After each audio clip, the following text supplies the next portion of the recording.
Napoléon revient au cinéma de la main de Ridley Scott. Napoléon qui est le personnage le plus adapté au cinéma, paraît-il. J'avoue que ça me surprend toujours. Je sais aussi que c'est un des personnages sur lequel, enfin le personnage sur lequel on a le plus écrit. Après peut-être Jésus-Christ ou un truc comme ça, mais quand même pour dire quoi. Donc voilà quoi. Et d'ailleurs, avant de commencer, puisque forcément ça fait partie de l'histoire du cinéma et que bah, il y a d'autres versions de Napoléon. On va faire un petit tour, non pas à des meilleurs, mais de trois que j'ai vues et qui sont intéressantes. Pardon. On part tout de suite en 1927, puisqu'on a le Napoléon d'Abel Gance. Alors, on va pas se mentir, c'est un film en noir et blanc, c'est muet, ça ne parlera pas à tout le monde, mais sachez que c'est considéré comme un des plus grands films de l'histoire du cinéma, rien que ça. Et en le regardant, si c'est votre genre de truc, vous verrez forcément qu'il y a des plans qui sont assez saisissants, même pour l'époque, vous vous direz, ah ouais, quand même, il y a un sacré travail, le film est long, mais voilà, c'est un des plus grands films de l'histoire du cinéma, c'est pas pour rien, et ça parle de Napoléon, et au passage, c'est français.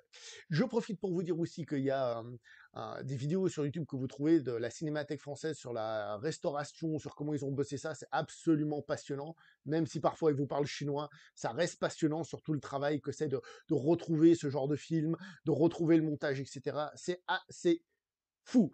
On passe donc en 1955 et je vous parle du Napoléon de Sacha Guitry. Alors, le Napoléon de Sacha Guitry, c'est un film qui est intéressant parce que justement, on aura toute la carrière, grosso modo, de Napoléon. Donc, ça peut faire office de premier pas pour la culture générale pour connaître cet univers. Je dois vous avouer que la mise en scène de Sacha Guitry, pardon, m'a paru un petit peu académique, on va dire, un petit peu molle. Alors il y a des scènes de bataille qui sont vraiment plutôt cool, hein, franchement, mais on sent pas trop ce qui vraiment se passe dans les batailles. Si on te montre la bataille, c'est plutôt impressionnant, surtout pour l'époque et tout. Mais globalement, le film, il m'a pas emballé, mais il reste intéressant, entre autres pour l'interprétation de son acteur principal, dont j'ai pas le nom, qui interprète un Napoléon que j'ai trouvé assez saisissant dans l'image qu'on a de Napoléon.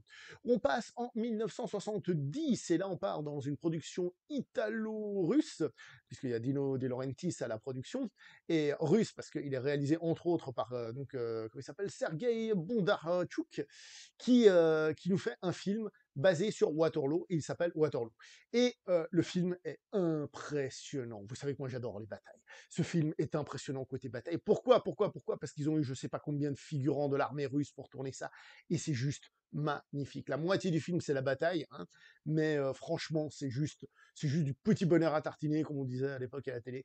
Non, sérieusement, si vous aimez les batailles, surtout avec ce souffle épique d'époque, où tu sais que bien sûr il y a des trucages, mais surtout, eh ben, il fallait réunir des gens devant la caméra. Et c'est, comment dire, il y a quelque chose qui se dégage de ces vieux péplums et tout ça, puis moi, enfin là c'est pas un péplum, mais vous voyez ce que je veux dire, ces vieux péplums et tout ça, qui rend ça absolument grandiose à mes yeux. Bref, voilà. On va parler du film du jour, quelques images et c'est reparti.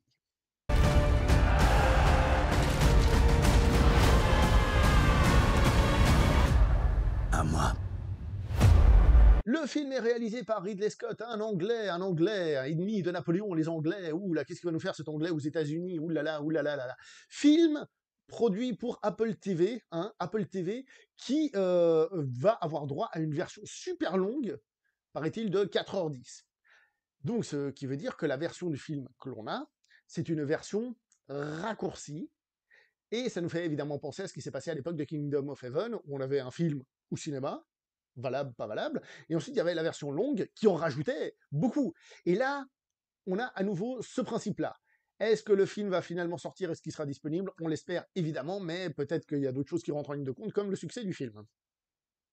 Ridley Scott avait déjà fait un film sur l'époque napoléonienne avec Duelist, hein, et il a aussi fait des films en costume, hein, on le sait tous, Gladiator, Robin des Bois, pas moins apprécié quand même. On va pas se mentir, dernièrement il a fait le dernier duel qui a été un flop monumental, mais le monsieur revient à nouveau à un film historique. Est-ce qu'on a beaucoup de films historiques, de grosses batailles actuellement? Pas tant que ça. Il y a eu la période justement où Kingdom of Heaven pardon, est sorti. Il y avait des films comme 3 ou des trucs comme ça qui étaient des films historiques qui revenaient. Mais là, des films historiques de bataille, il y en a plus tant que ça. Et donc, ça me fait plaisir que Ridley Scott en fasse personnellement. Maintenant, on va parler un petit peu du film en lui-même. Film en lui-même qui, on le sait, a déjà été pointé du doigt pour des erreurs historiques et tout. Et Ridley Scott a répondu à ceux qui critiquaient ça d'aller s'acheter une vie. Voilà. C'est un film, hein, il a fait Gladiator, il y a des personnages historiques, hein, Marc Aurèle et compagnie. C'était pas un film qui suivait l'histoire, euh, et ainsi de suite. J'ai envie de vous dire, beaucoup de gens sont fans de Braveheart. Braveheart, tout le monde sait qu'historiquement, c'est boiteux, on va dire, pour rester poli. Alors, la question est toujours la même. Est-ce qu'il faut le pointer du doigt? En fait, c'est simple. Si les gens ne le pointent jamais du doigt, il faut le pointer du doigt pour apporter euh, entre guillemets, la culture aux gens. Et si les gens le pointent trop du doigt, bah, il faut rappeler que c'est un film. En fait, c'est une question d'équilibre comme dans tout. Et puis voilà. Et puis voilà. Ah oui, oui. Puis à une époque, Ridley Scott, bon, j'ai plus sa réplique, mais entre autres, il a comparé Napoléon à plusieurs personnages historiques, dont Hitler. Ça fait beaucoup mousser les gens, donc déjà le mec il va pas se faire des amis d'entrée de jeu. Et qu'est-ce qu'il a dit encore? Oui, ça c'est magnifique. Il y a eu, paraît-il, des premières critiques négatives. Et Ridley Scott a dit aux Français, de toute façon, vous vous aimez pas vous-même. Et ce qui est fort, c'est que c'est une phrase qui se dit beaucoup en France, que les Français s'aiment pas eux-mêmes. Donc, il y en a qui ont fait, ouais, en fait, voilà, il nous contre, mais il a pas tort. À qui est ce pays? Il y a d'autres pays où les gens critiquent beaucoup leur pays, soyez prévenus de ça. Bon, bref, Napoléon qui sort. Le film a clairement deux axes.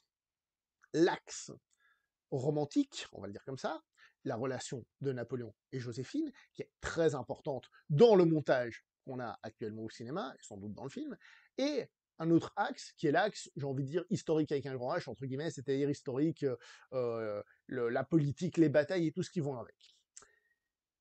Premier souci, il y a une version longue qui est prévue, et ça se sent que ce film est charcuté. Ça se sent. Il y a des moments où ça va trop vite, il y a des transitions qui sont pas bonnes. C'est pas que le film nous perd, mais on sent que bam, bam, bam, ça va trop vite. Je vous donne un exemple. C'est pas vraiment du spoil, c'est la vie de Napoléon. J'espère que ça va aller, hein, en plus plutôt au début. Napoléon se marie avec Joséphine. Scène d'après, il couche avec, on comprend que lui, il prend son plaisir, elle pas du tout. Euh, Pratiquement scène d'après, je crois, il part, elle couche avec un autre gars. 2 scènes plus tard, il est en Égypte, il revient. Alors là, comme ça va vous paraît peut-être pas précipité, mais c'est vraiment, t'as l'info, info suivante, info suivante, info suivante. Et le film manque de développement dans tout ça. Et ça se sent en règle générale. Il y a beaucoup de choses qui sont zappées. C'est normal, vous me direz, on doit résumer la vie d'un monsieur en 2 heures, combien il fait là, 2h30, quelque chose comme ça. Et même si c'était la version longue, malgré tout, il faut évidemment abréger. Évidemment, il faut faire des ellipses et tout ce qui va avec. Je dis pas que toutes sont mauvaises. Mais le film, on a vraiment l'impression qu'il est handicapé par ça. Vraiment, vraiment, vraiment. Je sais pas moi, un enfant, à un moment donné, il a son fils qui l'attend et après on n'en parle plus. Est-ce que ce sera traité dans la version longue? Je ne sais pas. Pour Apple TV, ils ont intérêt à faire que cette version longue ait aussi des batailles, parce que si c'est juste des scènes de blabla en plus, ça peut ne pas attirer le grand public. Donc il faut aussi qu'il y ait des batailles. Paraît-il qu'il y en aura, hein, d'après ce qui se raconte. Mais voilà, le film est un petit peu rapide là-dessus. Et c'est là que le truc est un peu bizarre, c'est que la relation Napoléon-Joséphine est vachement développée, hein, franchement, et elle est plutôt bien développée. Elle fonctionne plutôt bien. C'est même là où on a pour moi les meilleures scènes, les scènes les plus touchantes, celles qui fonctionnent le plus. Par contre, pour le reste, soit on connaît déjà l'histoire, soit je dirais pas qu'on va être largué parce que ça va pas jusque là, mais on passe vraiment d'un point A à un point B, d'un point A à un point B, très rapidement, pam pam pam pam, A B C, comme je vous ai expliqué tout à l'heure, tac tac tac, ça ne s'arrête pas, ça ne s'arrête pas.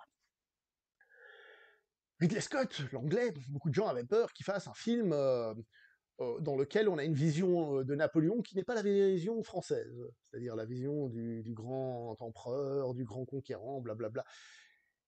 Et je trouve le film plutôt équilibré, c'est-à-dire qu'il ne va pas partir dans le tyran tyrannique, hein, justement. Je trouve qu'il a une vision qui est plutôt équilibrée sur le personnage. On est centré sur lui, donc il va développer sa passion amoureuse, mais aussi d'autres aspects que je ne vais pas développer là tout de suite, euh, qui le rendent plutôt humain, et ça, c'est plutôt réussi.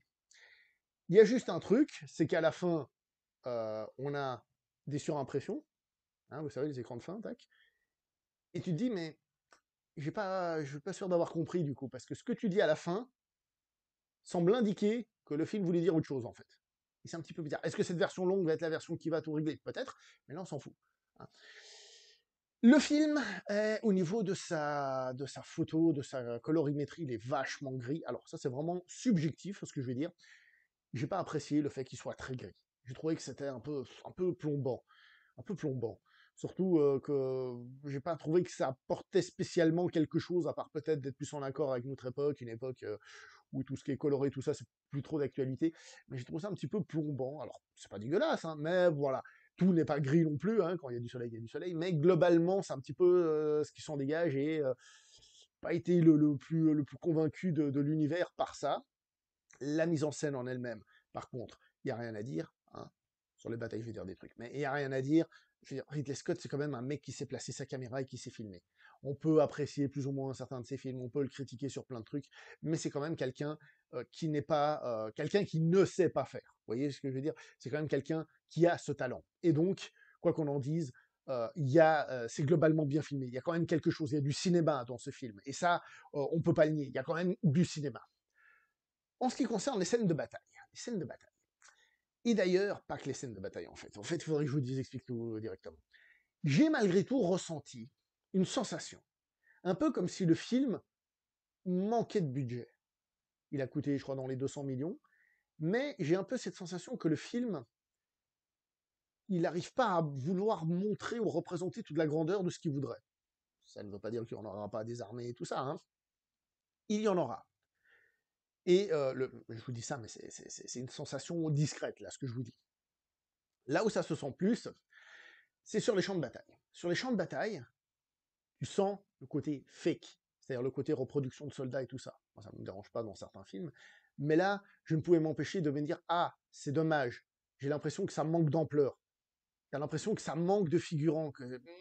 Surtout qu'il y a l'autre, là, hein, que je vous ai dit, Waterloo, hein, 1970, hein, qui lui, par contre, on voit du lourd. Donc, t'as ça et tu dis ah ouais, ah ouais, ah ouais, ça me manque. Tu sens que et même certains choix de plans et tout, c'est pas toujours très réussi et certains effets spéciaux qui sont loin d'être dégueulasses, mais tu les vois un peu certains. Et ça me pose problème. La bataille d'Austerlitz, par exemple, j'ai trouvé que le début était pas terrible. Après, à la fin, il y a ces plans aériens, ces plans sous l'eau, tout ça, ça j'adorais. Ça, c'était vraiment, comme je disais, très bonne réalisation. Mais sur certains aspects, j'ai pas pu m'empêcher de me dire, ah ouais, zut, ah ouais, zut. La bataille de Waterloo, qui est celle qui est le plus développée, elle est cool.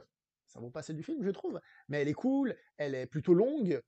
Voilà, visuellement, ça envoie du pâté. Hein, je veux dire, au niveau justement de cette mise en scène, elle est plus réussie qu'à Austerlitz, j'ai trouvé. Comment il faut le dire? Moi, je le dis à Austerlitz. Voilà. Mais comment dire ça? On sent encore que c'est dommage, ça pourrait être beaucoup plus, et ça c'est vrai. Mais bon, on n'a pas tous les mêmes moyens que d'avoir l'armée russe et je sais pas combien de personnes pour pouvoir tourner son film. Donc voilà, c'est juste un petit peu dommage à ce niveau-là, j'ai trouvé. Il n'empêche que, je le répète, la scène est plutôt globalement réussie. Donc le film, c'est pas qu'il soit visuellement moche au niveau de la couleur, ça c'est une question de goût, au niveau de la mise en scène c'est bien. Globalement, au niveau des décors et tout, c'est très bien, mais on sent quand même parfois un petit truc qui vient un petit peu gêner, j'ai trouvé.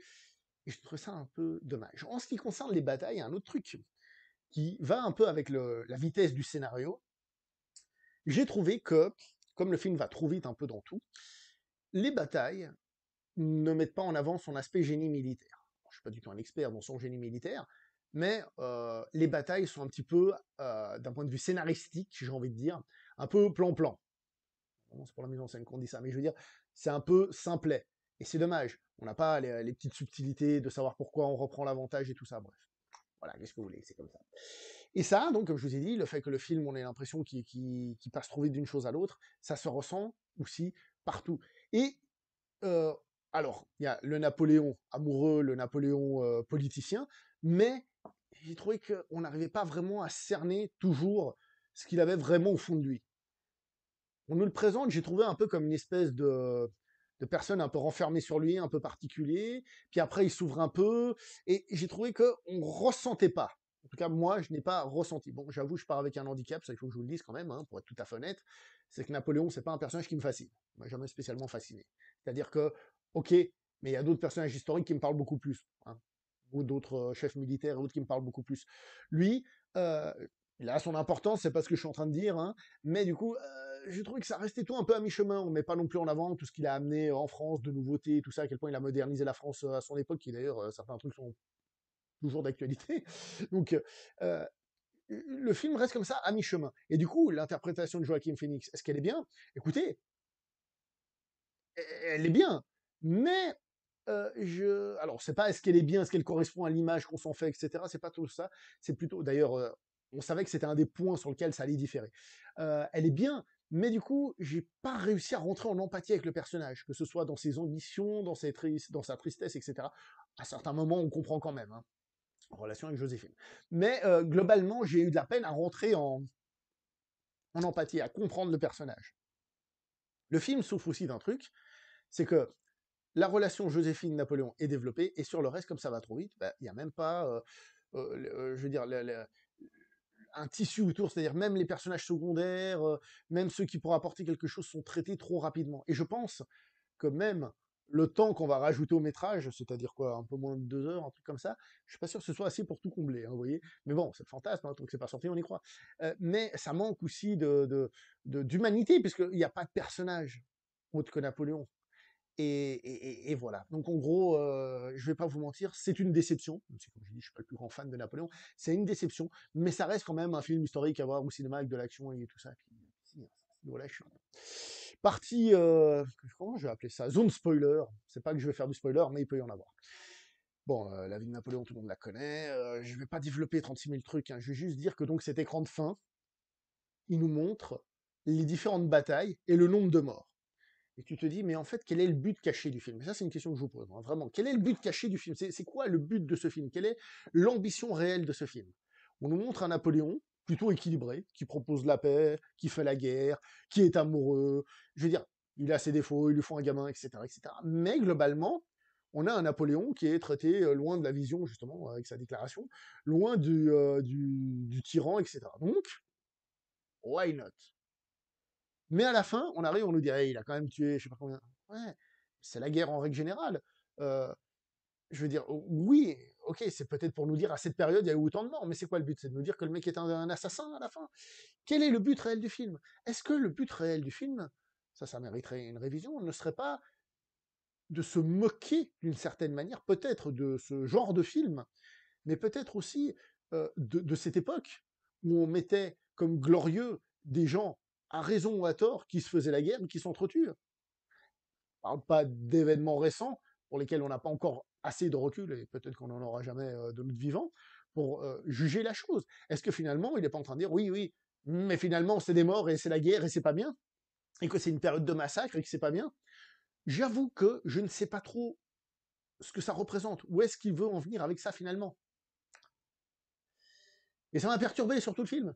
Oui, ok, la citation de fin dit qu'en gros, il est amoureux, ok, d'accord, hein, très bien, très très bien. Mais sur l'autre aspect, alors est-ce que justement le film veut nous dire que c'était et un amoureux et un bûcher, un bûcher, un boucher, un boucher sur sur le champ de bataille? C'est compliqué. J'avoue que à ce niveau-là, le film m'a perdu. Comme le montage n'est pas le montage final, eh ben on a toujours cet aspect. Mais encore une fois, son montage final, à l'heure actuelle, on s'en fout. On sait qu'il existe, donc c'est pour ça qu'on l'évoque, mais on s'en fout. Le film est ce qu'il est. À l'heure actuelle, vous payez votre place de cinéma plein pot pour aller voir ce film-là. Et là, il y a pas mal de défauts. Et, et puis voilà, quoi. Je suis en train de réfléchir au niveau de la spoilitude, à part ouais, des scènes de bataille un peu zappées, mais ça c'est normal. Euh, non, en fait, c'est tout. Je vais m'arrêter là, n'oubliez pas, like, partage, abonnement, on se retrouve prochainement pour de nouvelles aventures.